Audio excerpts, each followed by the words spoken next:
I chose my husband, Michael, but the man I truly love, the one I wait for in my room, is George Hayes, my father-in-law. I am Sarah Miller. I am a woman who traded her passion and youth for an illusion of stability in the heart of this windy city. I am a newlywed who should be brimming with happiness, but I have become the architect of my own moral downfall. I exchanged myself for Michael Hayes's promise, and 3 months into our marriage, under the relentless Chicago snow, I realized that promise had curdled into a tombstone of intimacy. Michael Hayes, my husband, is a project manager at a major Illinois construction firm. He views his ambition as a sacred sacrifice. Every day, he abandons me alone in this old greenstone house, choosing concrete, steel, and project deadlines over me. I wasn't just left behind. I was systematically ignored in the name of a prosperous future.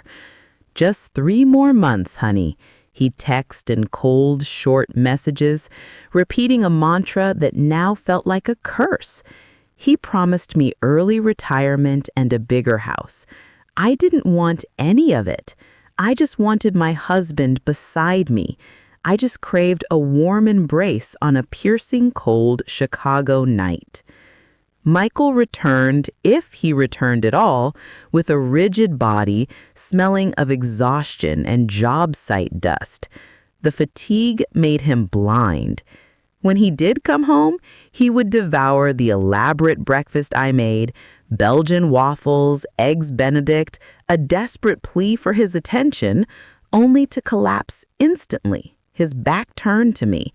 There was no sharing of stories, no deep kisses, just sleep. It was abandonment cloaked in luxury. That emptiness, like ice, was crawling into my bones, threatening to freeze my soul. The daily disappointment, the sense of being unseen, felt like a dull knife twisting repeatedly. I began to feel like a ghost inhabiting my own home. Our marital bedroom, meant to be a sanctuary, now felt like an expensive prison cell. I often sat alone, silently weeping, asking myself, is this what marriage is supposed to be? Ironically, the only consistent male presence in this house belonged to George Hayes, my father-in-law. My mother-in-law, Eleanor, had long been working as a nurse in Malaysia. George, an exceptionally skilled tailor for Loop executives, filled the house with the monotonous sound of his old treadle sewing machine. Check, check, check.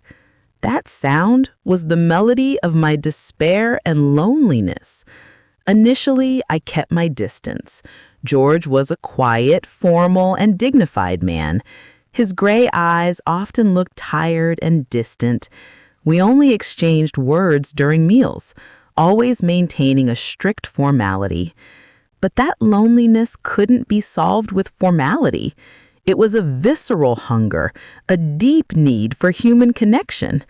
Slowly, I started to realize that George's sound, that rhythmic chuck, chuck, chuck, felt like a silent invitation, drawing me into a perilous abyss. The loneliness I felt, like water, began seeking cracks in the foundation. One cold afternoon in late October, Michael canceled his return trip again. The disappointment escalated into a lethal anger.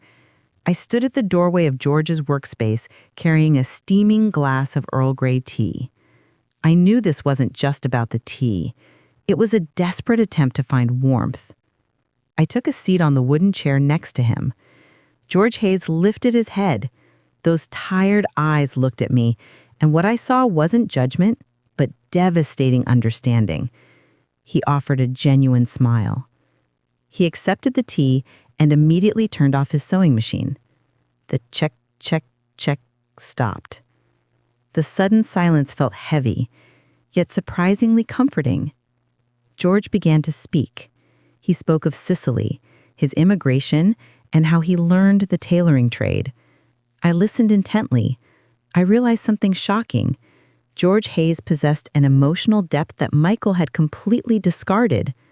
In front of him, I didn't have to pretend. I could just be my vulnerable, lonely self.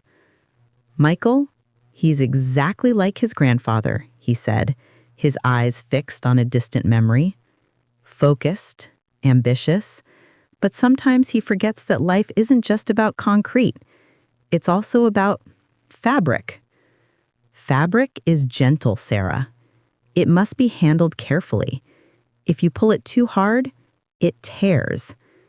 The same is true for marriage. You can't pull too hard, even if your intentions are good. His words hit me hard. It was a gentle critique that validated my suffering. George gave me permission to feel angry. From that day forward, George became the small crack that filled the gaping hole in my heart. I never expected that a simple conversation would become the beginning of something lethal. It felt like a small, dangerous bonfire. I began to look forward to our time together. This new routine felt like a deadly addiction. I spent hours in the sewing room. George offered acknowledgement that Michael withheld. Every time I served dinner, rich, slow-cooked ossobuco, George would praise my cooking with genuine warmth. Michael doesn't know how lucky he is. This tastes exactly like food made with true love, he said one night. That remark made me feel important, whereas Michael made me feel invisible. It was the most dangerous form of intimacy, emotional validation. Michael was building our future, but George was building a connection with me in the present. Michael's decisions always came without warning. That night, the second snowstorm hit Chicago. I lay alone, but this time, the anxiety and loneliness were unbearable. My phone vibrated. Project issues, have to stay on site 3 nights. Sorry, honey, it's important. 3 nights. 3 more nights. The pain turned into cold rage. I was furious that he chose concrete over me. I fell into a restless sleep, plagued by a nightmare so real. I was standing alone in a blizzard on Michigan Avenue, screaming Michael's name, but only silence answered. I was abandoned, freezing. The metaphor of my life had become a nightly horror. I woke up abruptly, soaked in a cold sweat. From my throat escaped an uncontrolled scream, the shriek of a woman who was both abandoned and furious. Bang!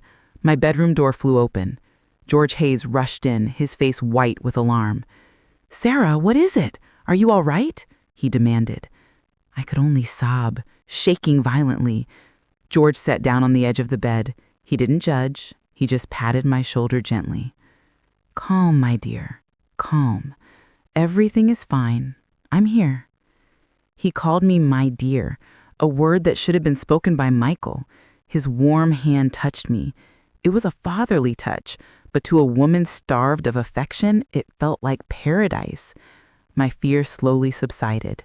I instinctively reached for his hand, gripping it as if searching for the last refuge in the middle of a stormy sea. George remained seated.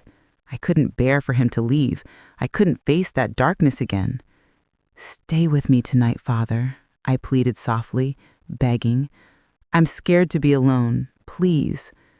I expected him to refuse, to become angry or to lecture me, but George simply pulled the blanket and lay down on the far side of the bed, maintaining a respectful distance.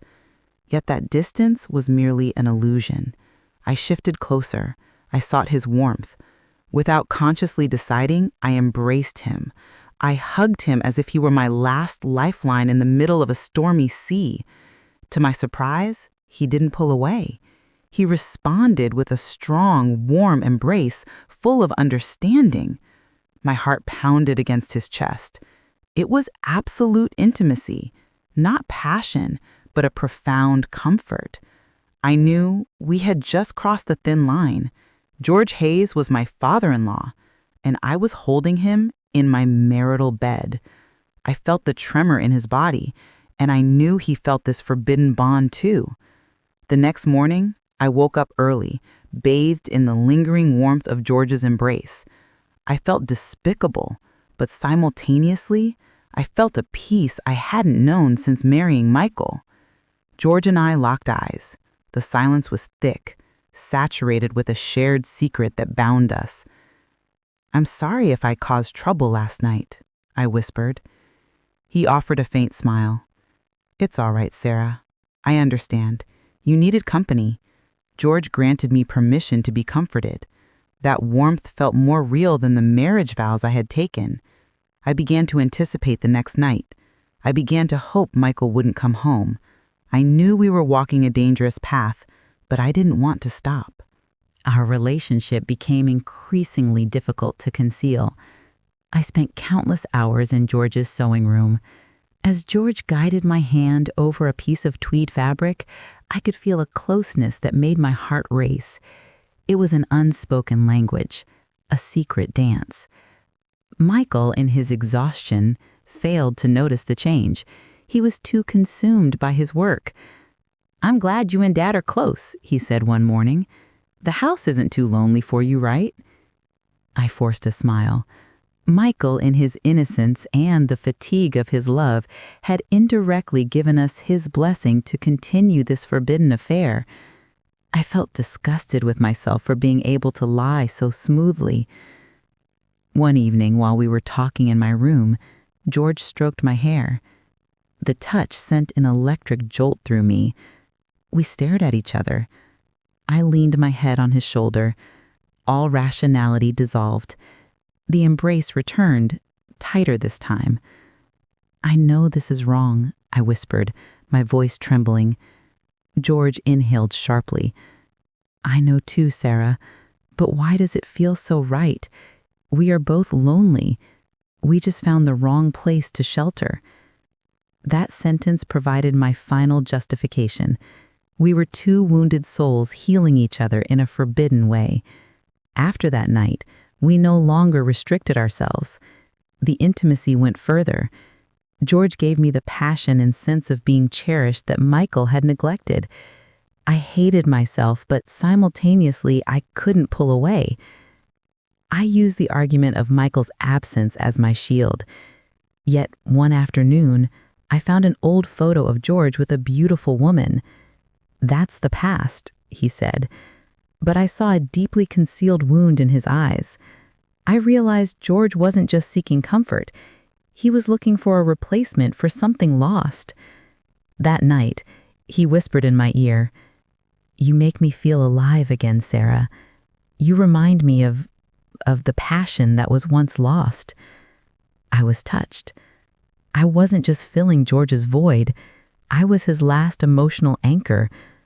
Michael's absentee wound met George's lonely wound. We were both adrift. I knew, sooner or later, Michael would sense the change. A cold fear gripped me every time I heard a car outside. That day, Michael called to say he was finally coming home. I panicked. George and I exchanged glances filled with dread. Michael walked in. His face was stern. His smile instantly vanished, replaced by a look of profound confusion. His eyes focused on my hand, which was reflexively touching George's shoulder as we watched him enter. That night, Michael tried to sleep. His eyes were sharp. "You look happy," he said suddenly. I froze. "Happy? Why?" "You spend too much time with Dad, don't you?" he asked, his voice laced with suspicion. "He's a good tailor, but I'm your husband, Sarah. Something has changed. I can feel it." The suspicion had taken root. I knew the day of reckoning for the secret I had built within this gray stone was rapidly approaching. I couldn't sleep. The following evening, Michael came home early without warning. I was in the bedroom with George. We were just sitting on the edge of the bed, talking, but our intimacy was undeniable. I was leaning on his shoulder. Smash! The bedroom door burst open. Michael stood there, his eyes red, staring at us. The world stopped. George immediately stood up, his face pale. "What are you two doing?" Michael screamed, his voice echoing. George trembled. "Please, son, let me explain. I work day and night for you, while you two—" He trailed off, his voice breaking with rage and devastation. "You betrayed me." I was weeping, collapsing. "I'm sorry. I was lonely.